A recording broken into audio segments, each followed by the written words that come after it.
연습을 해가지고 그거를 친구 의사한테 보냈어요.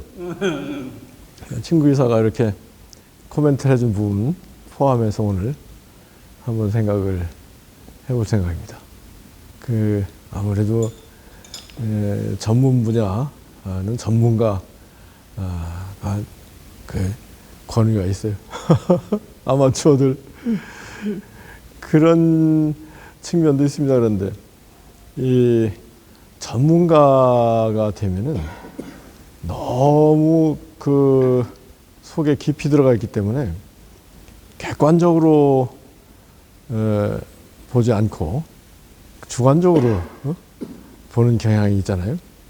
의사분들은 뭐 서양 양 최고다 뭐 이렇게 생각을 자부심도 있고 그 동양 한의 무시하고 뭐 그런 측면이 있는데 오히려 우리 그 아마추어 입장에서 공부해가지고 객관적으로 생각할 수 있는 측면이 있지 않느냐 그런 생각을 합니다.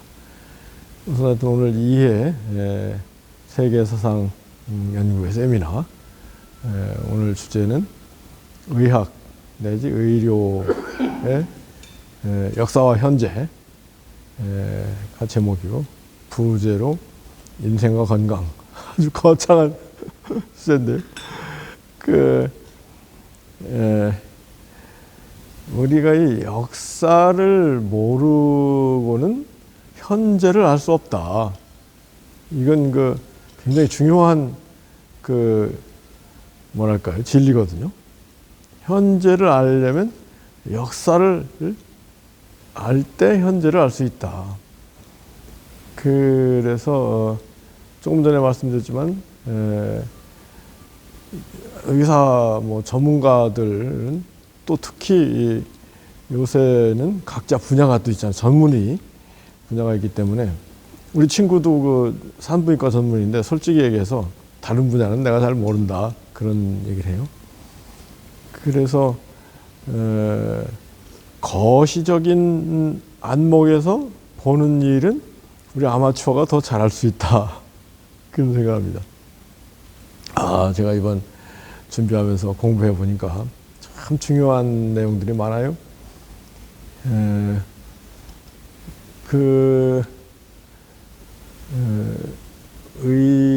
의료 발달에 가장 큰 기여를 한 획기적인 5가지 일들이 있는데 그 첫째는 현미경입니다. 현미경이 17세기 그때서야 발명이 됐거든요. 이제 망원경도 갈릴레오 마찬가지죠. 망원경으로 천체를 들여다보니까 갈릴레오가 깜짝 놀란 게 달을 들여다봤더니 달에 산이 있고 분지가 있고 그런 거예요. 울퉁불퉁한 거예요. 그전까지는 달이 다 둥그렇게 평지로 생각했는데 그걸 보고 달도 일종의 지구와 같은 존재구나 그걸 깨닫고 나아가서 이제 뭐 행성이 이제 가까우니까 크게 보이잖아요. 행성 중에 목성을 들여다보니까 목성 주위를 별들이 목성의 위성이 한 100개가 넘는데 그 중에서 제일 큰 위성 4개가 목성을 돌고 있는 거예요. 그래서 갈릴레오가 지금까지는 천동설, 지구는 가만히 있고 모든 천체가 지구를 돌고 있다고 생각을 했는데 아니 목성을 중심으로 도는 별들이 있네? 그래서 그동안의 천동설이 틀렸다는 걸 깨닫고 지동설, 태양 둘레를 행성들이 돌고 있다. 그거를 시작을 해서 지금 막 천체 물리학이 어마어마하게 발전했잖아요. 옛날에 비하면 뭐 정말 어마어마하게 발전을 했죠. 그런데 아직도 모르는 분야가 더 많습니다. 지구형 행성이라고 해가지고 이런 생물체가 존재할 수 있는 행성이 있을 것이다. 뭐 이러이러한 조건에 비춰보면 있을 것이다. 그런 그 얘기들을 하는데 아직 뭐 증명을 못 하고 있죠. 너무 멀고 너무 작고 그렇기 때문에 이제 여하튼 뭐 그 비약적인 발전을 이룬 게 망원경인데 이 생물학 분야, 이 의학은 크게 생물학의 일종이거든요. 분야는 현미경의 그 발명이 크게 기여를 했다. 이 현미경으로 들여다보니까 이 세균, 미생물, 박테리아 이런 게 보이는 거예요. 그래서 이 세균이 이 병의 원인이다. 이거를 언제쯤 그 사람들 알았겠어요? 19세기 후반, 1870년, 90년, 20세기 초 그때서야 이게 세균학이 정립이 됐다고 할까요? 그 대표적인 사람이 독일의 로버트 코흐라고 들어보셨을 겁니다. 세균학의 아버지다. 그러니까 이 사람이 여러 가지 세균들, 결핵, 광견병, 여러 질병들의 원인이 되는 세균을 발견했어요. 그래서 1905년에 노벨 생리의학상을 받았더라고요. 그래서 독일에서는 이 코흐가 영웅인데, 의인 중에 한 사람인데, 그게 얼마 안 된, 지금부터 150년? 100년, 그 정도라고 보면 좋습니다. 그러니까 이 세균이 질병의 원인이다. 이렇게 발견할 수 있었던 것도 현미경이 기여를 크게 했고, 그 다음에, 세균이 침입하는 거를 막아야 된다. 병균이 침입하는 걸 막아야 된다. 어떻게 막았겠어요? 막으려고 했겠어요, 사람들이? 백신이 백신. 백신의 발명.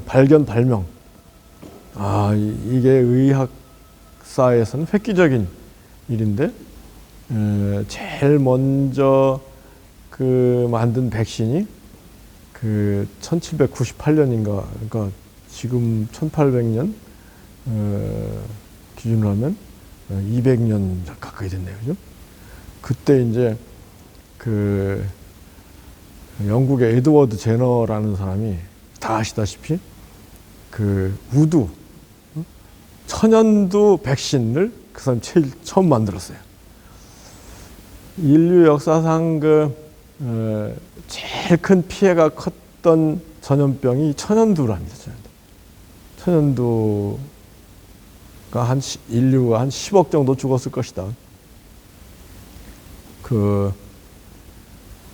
2차 대전 뒤에도요, 천연두가 막 창궐해가지고 후진국에서는 수백만 명씩 죽어나갔다는 거예요.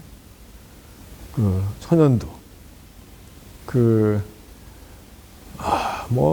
천연두는 황제든 왕이든 가리지 않고 다 공기로 전염되는 병이기 때문에 비참하게 걸리면은 반 이상 죽고 나도 곤보가 되고 그런 병이었는데 제너가 의사였는데 자기가 개업한 동네에서 우유를 짜는 여자들은 천연두 안 걸린다. 이런 소문을 듣고 가봤어요. 가봤더니 이 우두라는 게 소가 걸리는 천연두란 얘기입니다. 이 젖을 짜면서 소가 걸린 천연두를 살짝 먼저 고생도 아니죠. 한 사람들, 여자들은 천연두 안 걸리는구나. 이거를 발견하고 천연두에 걸린 소의 고름을 희석해가지고 사람들에게 접종하면서 이게 그 백신이 된 거예요. 백신이란 그 어원이 그래서 라틴어로 소라는 뜻이랍니다. 그런데 이제 이 제너가 훌륭한 거는 영국 런던의 임피리얼 아카데미 왕립학회 쪽에서는 이거 특허를 내서 전 세계를 상대로 돈을 봅시다 그랬는데 제너가 이거 가지고 돈 벌 일은 아닙니다 해가지고 특허 등록을 거부하고 오픈해서 유럽은 19세기 때부터 천연두가 천천히 없어졌다는 거예요. 그런데 우리나라는 그 지석영 선생이라는 분이 20세기 초에야 이렇게 보급을 해가지고 그러니까 100년 정도 늦은 거죠. 여튼 획기적인 발견 가운데 하나가 이 백신의 발견. 근데 이 세균, 병균이 병의 원인이다. 이것을 발견한 거는 19세기 후반 1870년대에 겨우 발견했습니다. 그전에는 세균이 병의 원인일 것이다. 이렇게 주장한 사람들이 왕왕 있었는데 또 그 중에 대표적인 사람이 프랑스의 파스테르 저온 살균법 이런 거 개발한 사람이 파스테르가 상당히 주장을 하고 코흐가 이제 확립하고 그랬는데 근데 이제 그러면서 파스테르니 코흐 이런 사람들이 19세기 후반 1870년대 그때부터 이런저런 질병 전염병의 백신들을 만들기 시작하고 그래서 지금 현재는 굉장히 백신이 발전하고 코로나 바이러스 백신이 개발되고 그래가지고 코로나도 퇴치된 거 아니냐고 그런 생각들 하죠. 요컨대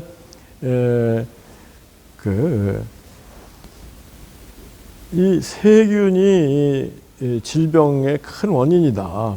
이거를 확립한 게 19세기 후반에 지나지 않았습니다.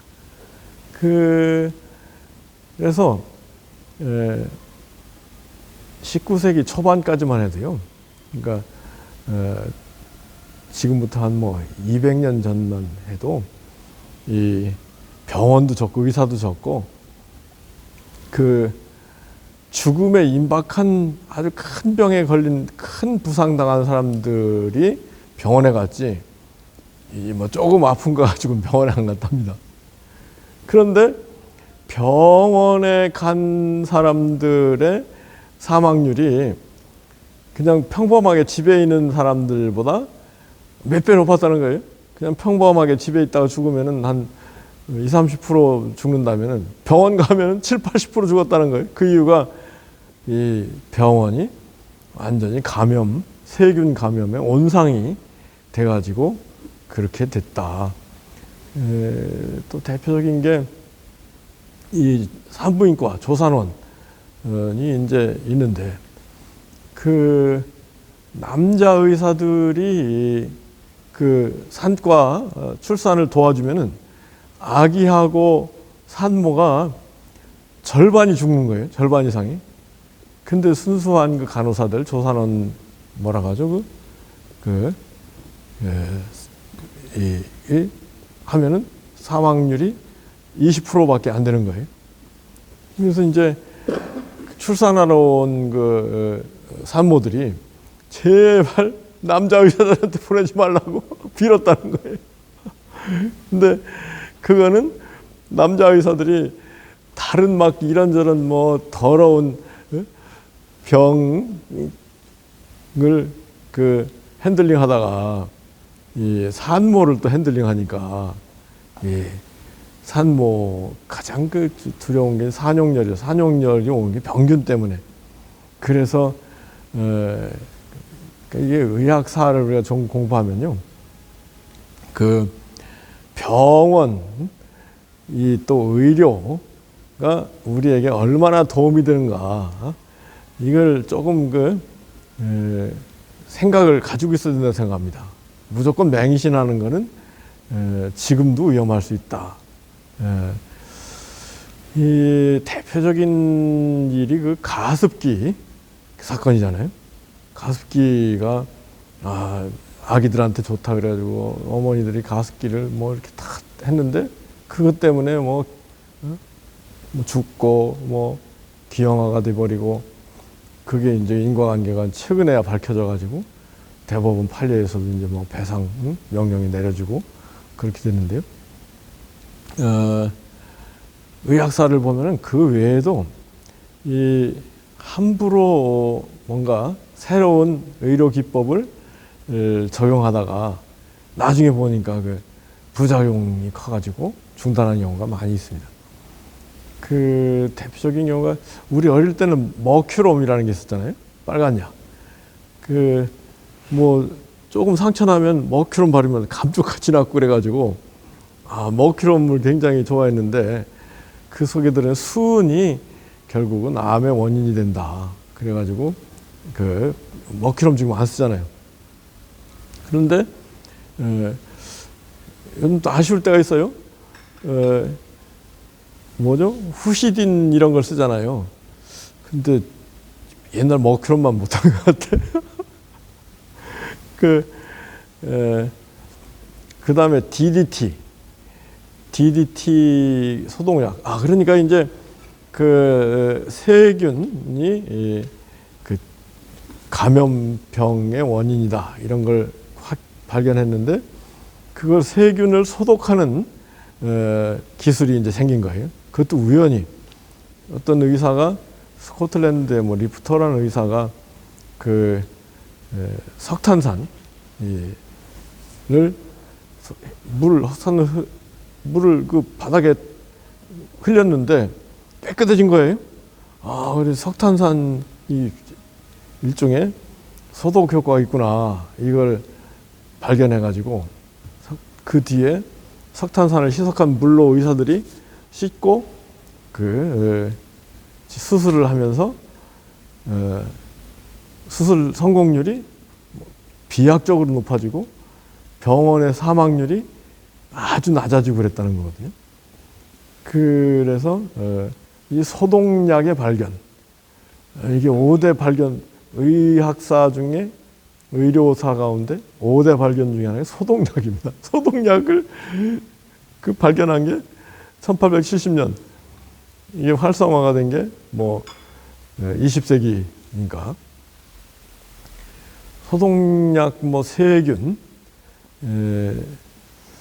이런 그 이론에 대해서 이거 뭐 의사들이 고정관념에 쌓인 의사들이 한참 반대를 했다는 거예요. 무슨 뭐 세균이야 뭐냐 뭐 소독이 뭐가 필요하냐. 그러니까 이 뭐든지 진보는 더디거든요. 그러니까 고정관념에 쌓여 있어가지고 거기에 매여서 그대로 가고 싶어하는 거지. 새로운 뭐를 얘기하면은 그런 게 어딨냐 뭐 이렇게 가는 경우가 대부분이거든요. 그런 소독약 얘기가 나왔는데 DDT 우리 어릴 때는 막 DDT 어마어마하게 그 살포했잖아요. DDT 뭐 온갖 때 DDT 우리 사람들한테도 막 그 어릴 때 우리 그 뭐죠 벼룩 이런 거 그 퇴치하기 위해서 DDT를 막 그 살포하고 그랬잖아요. 근데 DDT도 인체에 해롭다 이런 게 확인이 돼가지고 지금은 DDT를 못 쓰죠. 그 미국의 FDA에서 금해가지고 못 쓰는데 여하튼 그 중요한 발명이 소독약. 그다음에 마취제. 마취제가 발명된 것도 19세기 후반, 1870년대 그때더라고요. 그때 뭐 에테르 뭐 지금 유명한 마취제가 프로포폴이라고 해요. 그 프로포폴. 그런데 마취제가 프로포폴이 마약성이 있어가지고 우리나라 식약처에서 단단히 규제를 하잖아요. 여하튼 그 마취제가 발명되기 전까지는 그 막 독주 위스키를 먹이고 그 수술을 했는데 오죽했겠습니까? 그러다가 이제 마취제가 발명이 돼가지고 그 수술 확률도 높아지고 통증도 줄어들고 그랬다는 거죠. 근데 마취제 역사를 보더라도 인체에 해로운 마취제가 많았어요. 근데 모르고 그냥 뭐 쓴 거죠. 그래서 지금 이제 새로운 여러 가지 그 치료법, 약들이 나오는데 이것도 세월이 지나가면 그 부작용이 밝혀질 수 있다는 점에서 조심할 필요가 있다는 게 제 의견입니다.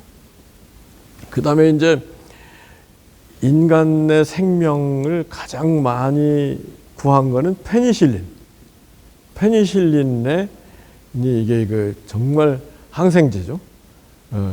그러니까 몸 밖에서 감염되는 걸 예방하는 거는 백신의 역할이고, 몸 속에 들어와서 세균이 그 질병으로 발전한 경우, 궤양이 되고 뭐 이런 경우에는 그거는 그 페니실린을 쓰면은 그 몸 속에 들어온 세균을 박멸하는 길이 이 페니실린. 페니실린하고 백신하고 거의 비슷비슷하게 그 큰 역할을 했다고 할까요? 페니실린은 다 아시다시피 1928년에야 페니실린이 발견됐습니다. 그 알렉산더 플레밍이라는 그 의사가 이 세균을 배양하려고 플라스크에 세균을 넣어놓고 뚜껑을 닫고 가야 되는, 휴가를 가야 되는데 뚜껑을 열어놓고 휴가를 갔다든가요. 근데 갔다 와 보니까 그 플라스크 안에 있는 세균들이 다 죽었어요. 왜 죽었나 보니까 푸른 곰팡이가 날라와서 죽은 거예요. 이 푸른 곰팡이가 세균을 박멸하는 효능이 있구나. 여기에 착안해서 페니실린을 자꾸 이렇게 발전시켰는데, 페니실린을 약으로 만드는 데는 이게 어려웠답니다. 그래가지고 20년 동안 막 그 의료계에서 여러 가지로 노력을 기울여가지고 2차 대전 뒤에야 일반화가 됐다는 거예요. 2차 대전 때 얼마나 많은 사람들이 세균, 부상, 상처 때문에 죽어갔어요. 근데 페니실린에서 추출한 그 항생제가 값이 비싸고 희소해가지고 하여튼 많은 도움은 됐지만은 그렇게 큰 도움은 되지 않았다, 뭐 그런 얘기를 해요.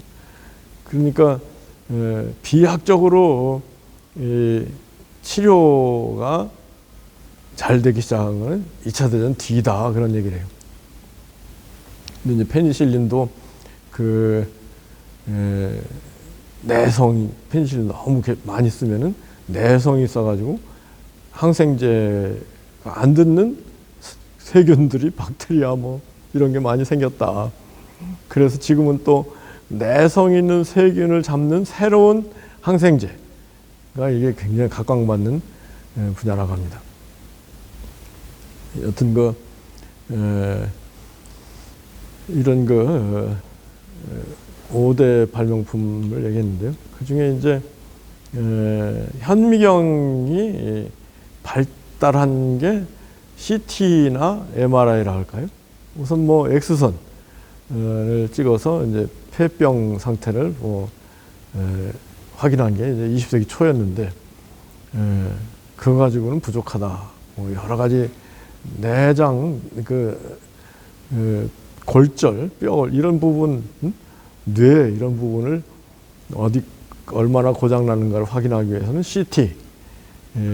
CT라는 건 엑스레이는 한 번 투과를 시켜서 이렇게 사진을 찍는 건데, CT는 입체적으로 엑스레이를 투과시켜가지고 사진을 여러 장 찍어서 이렇게 됐구나 이걸 확인하는 그 촬영술이고, MRI는 마그네틱 레조넌스 자기 공명 촬영 장치. MRI가 더 발전한 기기라는 거죠. 근데 이제 CT는 X선이 상당히 많이, 엑스레이가 상당히 많이 촬영하고 방사선 피폭이 상당히 제가 보니까 무시 못할 정도예요. 근데 치료를 위해서 긍정적인 효과가 더 많으니까 CT를 계속 활용하는데 그 CT 많이 촬영하는 건 별로 좋은 일이 아닐 수 있다. MRI는 엑스선하고 상관없기 때문에 많이 활용하는데 제가 직접 MRI 찍는 걸 한번 봤는데 얼마나 시끄러운지 몰라요. 막 자기 공명 막 타타타다 시간도 막 1시간 넘게 그러면서 내시경 CT MRI를 사진을 잘 나오게 하기 위해서 조영제라는 것을 쓰는 모양인데 2025년 작년에 고려대 교수가 이 조영제가 파킨슨병의 원인이다 된다 이거를 논문을 발표해가지고 메디컬 사이언스 세계 잡지에 발표를 했더라고요.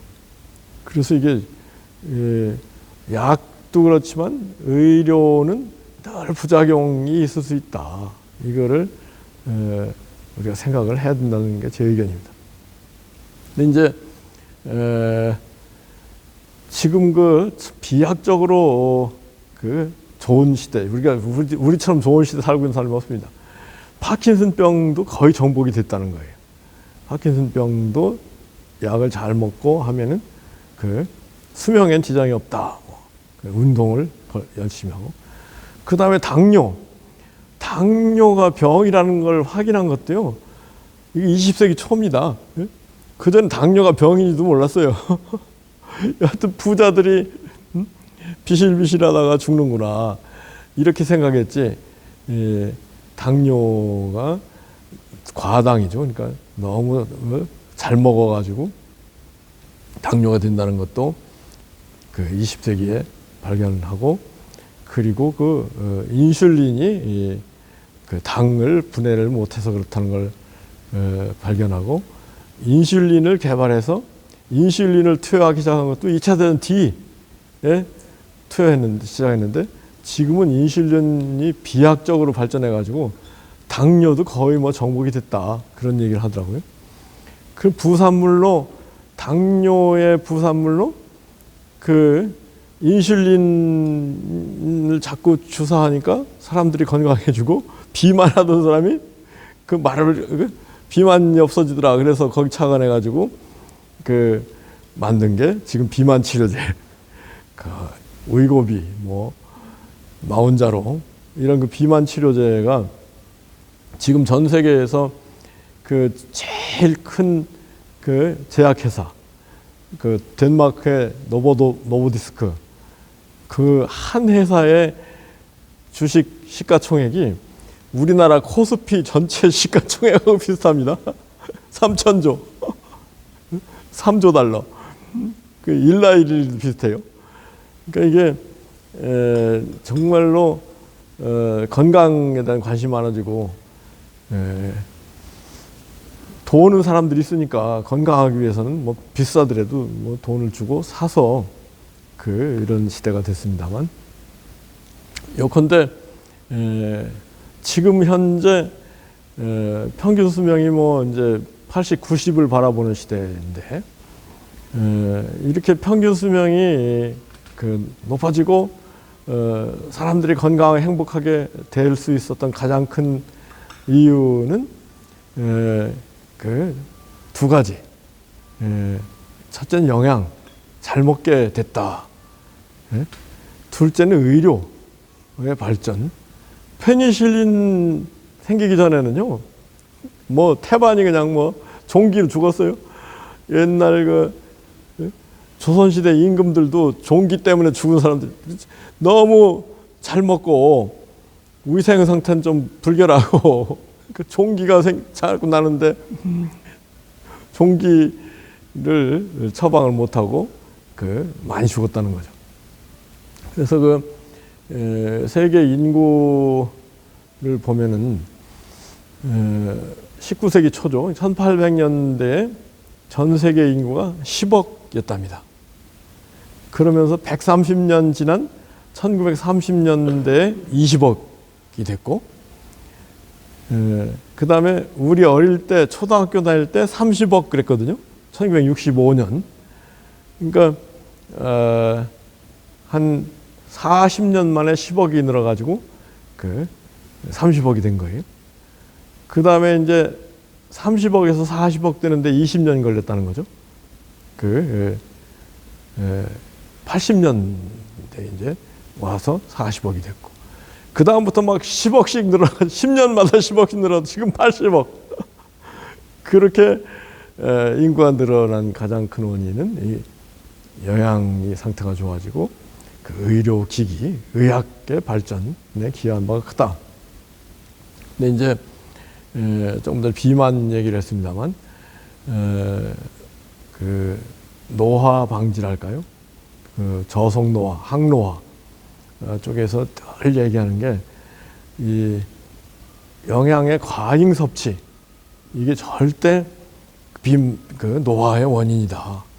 그러니까 저속노화, 뭐 항노화 이런 걸 연구하는 사람들의 공통된 의견은 절대 배부르게 먹지 말아라.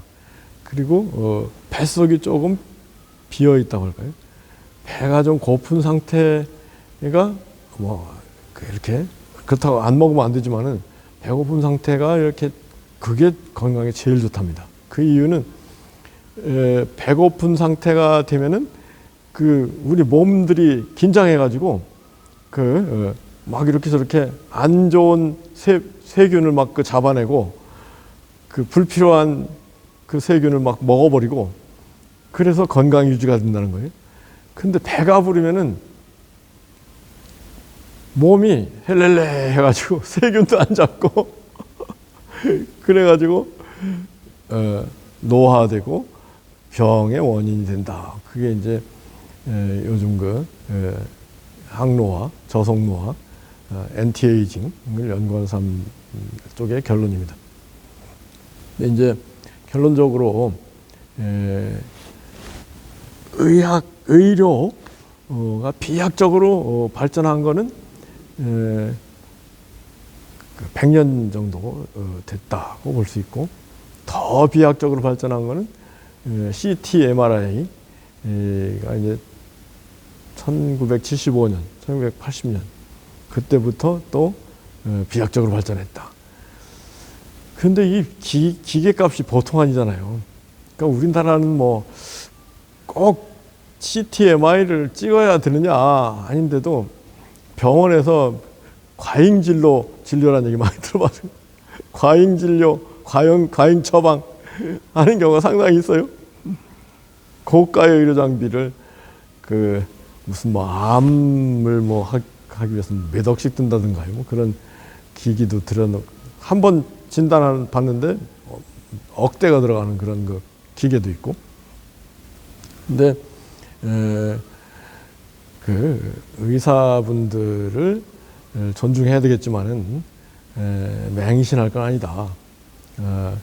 제일 좋은 거는 뭔가 몸에 이상이 생겼을 때 자연치료법을 먼저 찾는 게 좋다는 게 제 생각입니다. 이거를 어떻게 자연치료법이라는 게 금방 말씀드렸듯이 좀 덜 먹고 그 비타민 C, 전 B콤, 제 개인적으로는 제 몸에 신체에 이상이 오면은 B콤을 먹으면은 그 아주 좋아져요. 그리고 남자들한테는 아연이 좋다고 그러는데 우연히 하여튼 아연정이 그 저한테 있어가지고 아연정을 그 코로나 바이러스 걸렸을 때 아연하고 B콤 먹었더니 한 이틀 만에 싹 났더라고요. 족저근 망령.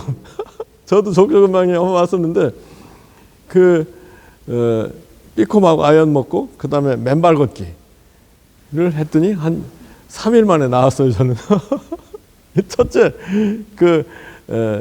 될 수 있으면 병원 가기 전에 자연치료법 또는 이 보조치료제, 영양제 이런 걸 통해서 치료를 하려고 그래야지 덜썩 병이 났다고 겁내고 병원 가면은 병원 의사들, 양심적인 의사도 많지만은 옳다거니 내 밥벌이 왔다 하고 과잉 진료, 과잉 처치 하는 경우가 많아서 더 부작용이 있을 수 있다. 그 중에 대표적인 게 뭐예요? 건강검진. 건강검진을 주기적으로 하게 돼 있잖아요. 근데 건강검진 안 하는 게 좋다는 그 유튜브도 있더라고요. 제 경우는 한 10년 전에 공증인 등록을 하려고 했더니 건강검진을 해오라는 거예요. 10년 전에 건강검진 그때 하고 한 15년 동안 그 건강검진 안 하고 있거든요. 그 이제 우리 법인에서 난리예요. 아, 이거 안 하시면은 법인이 과태료가 나옵니다. 맨날 그러는데 과태료도 안 나오더라고요. 근데 건강검진이 우리 친구 의사한테도 얘기했더니 의사들 입장에서는 건강검진해서 조금이라도 이상이 확인되면은 그거를 좀 더 정밀 진단을 하자고 안 할 수가 없다는 거예요. 근데 정밀 진단을 하면서 스트레스, 두려움 이런 것 때문에 그 병이 상당히 만들어진다. 그런 객관적인 얘기들을 하는 사람들이 많이 있어요. 그 의사가 그러더라고요. 의사가. 그러니까 하여튼 뭐 여러분들 첫째는 뭐예요? 아, 내가 건강하다. 자기가 건강한 거 몰라요? 눈, 코, 입기 잘 보이고 그 다음에 신진대사, 메타볼리즘이라고 하는데 그게 잘 되고, 그리고 항상성. 이게 생물학의 건강이라는 건 항상성, 늘 호메오스타시스라고 해가지고 일반적인 상태가 유지되면 건강하다는 거예요. 그러면은 건강 걱정하지 말고 건강검진, 김영석 교수님 지금 105세인가 106세가 된 분인데 그분도 건강검진 안 받는다는 얘기가 들었어요. 그렇죠. 그래서 건강검진 해봐야 뭐 엑스레이 자꾸 찍으면 방사선 피폭되고 피 뽑고 스트레스 받고 그러잖아요. 하여튼 뭐 각자의 문제인데, 첫째는 신진대사 항상성이 잘 유지되도록 노력하고 과식하지 말고, 그 다음에 뭔가 이상이 생기면은 자연 치료를 먼저 찾고, 그래서 그게 가장 빠른 건강을 회복하는 길일 수 있다. 덜컥 그냥 병원 가버리는 거는 오히려 안 좋은 경우가 있을 수 있다. 이게 제 결론입니다. 하여튼 여러분들에게 뭔가 도움이 됐기를 바라고, 여기까지 제 말씀은 마치고, 요 앞에 식당에 가서 식사하면서 이제 또 나머지 얘기를